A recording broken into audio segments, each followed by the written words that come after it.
بسم اللہ الرحمن الرحیم۔ ہمارا آج کا موضوع ہے النعت المقطوع۔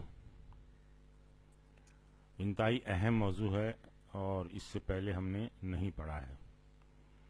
نعت کو منعوت سے منقطع کیا جاتا ہے اس کے اعراب کو بدل کر۔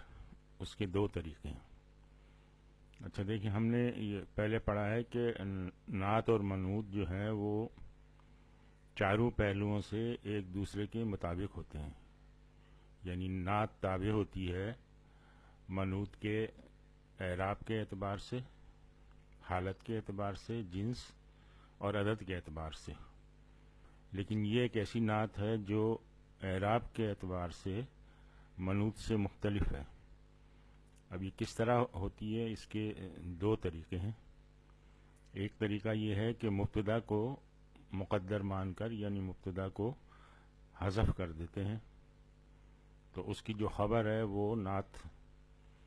نعت بن جاتی ہے منعوت کے لیے۔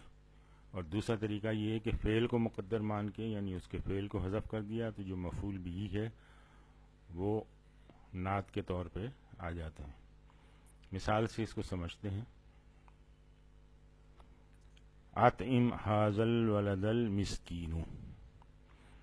اب یہاں پہ یہ دیکھیں کہ الولدہ کی یہ نعت ہے مسکینو، لیکن یہ نعت مقطوع ہے۔ ترجمہ اس کا، کھلاؤ اس بچے کو جو مسکین ہے۔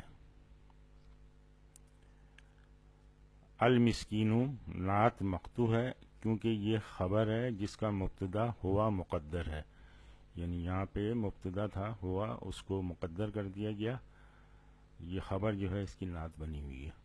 اصل کیا تھا یہ دیکھیں، اصل جملہ اس طرح تھا، اطعم ھذا الولد هو المسکین، ہوا مبتدا اور یہ اس کی خبر، تو یہ اس کی خبر جو ہے الولد کے لیے نعت بن کے آ رہی ہے۔ کھلاؤ اس بچے کو وہ مسکین ہے، یعنی کھلاؤ مسکین بچے کو، نعت منعوت بن رہا ہے۔ دوسرا طریقہ دیکھیے، فعل کو مقدر مان کر، یعنی ان تین افعال میں سے کسی ایک کو استعمال کیا جا سکتا ہے۔ وہ افعال ہیں امدہ، اضم اور آنی۔ مثال کے ذریعے سمجھتے ہیں۔ نجح ذالک الطالب الذکیہ۔ اب یہ دیکھیں، یہ منعوت ہے، یہ نعت ہے، اور لیکن اعراب میں یہ تبدیلی آئی ہوئی ہے ان کی۔ پاس ہوا وہ طالب علم جو ذہین ہے۔ اچھا، یہاں پہ الذکی نعت مقطوع ہے کیونکہ یہ مفعول بھی ہے اس فعل کا، یعنی امدہ کا، جو یہاں پر مقدر ہے۔ اصل جملہ اس طرح تھا، نجح ذالک الطالب امدہ الذکیہ۔ امدہ فعل ہے اور الذکیہ مفعول بھی ہے۔ پاس ہوا وہ طالب علم جس کی تعریف کی میں نے ذہانت کی، یعنی جس کی ذہانت کی میں نے تعریف کی، یعنی طالب علم ذہین ہے، تو یہ ذہین جو ہے نا، ذہانت، اس کی نعت بن رہی ہے۔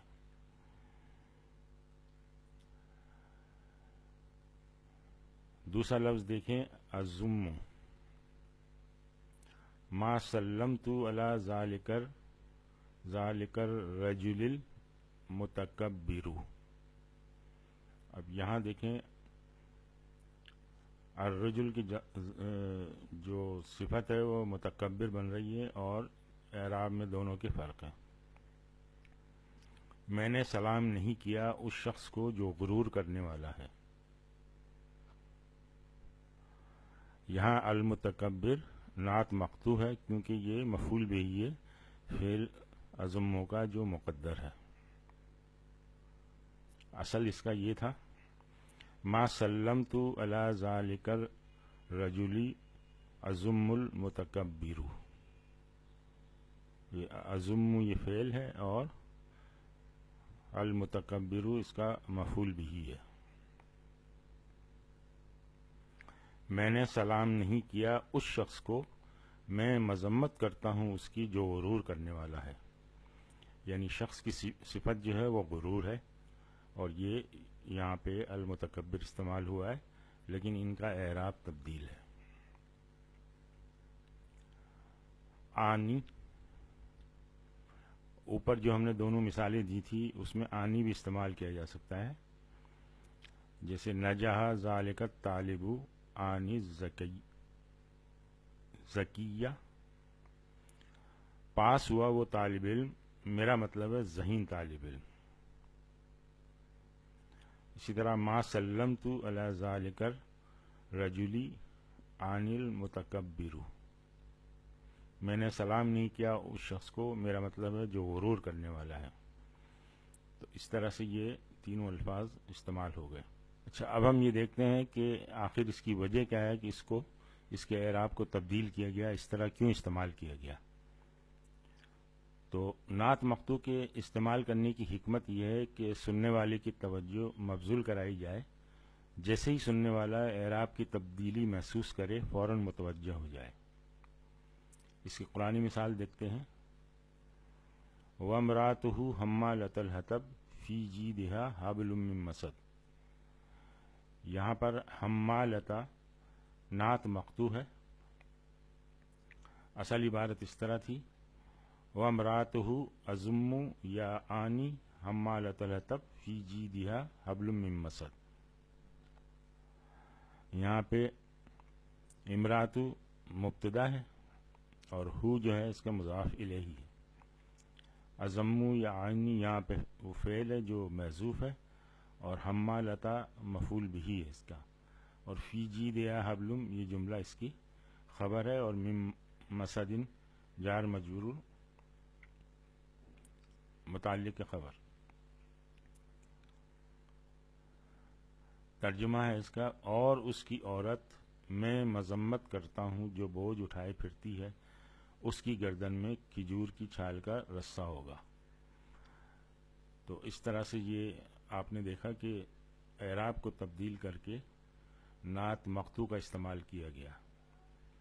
آج ہم یہیں پہ اکتفا کرتے ہیں. سبحانک اللہم و بحمدک، نشہد ان لا الہ الا انت، نستغفرک و نتوب الیک.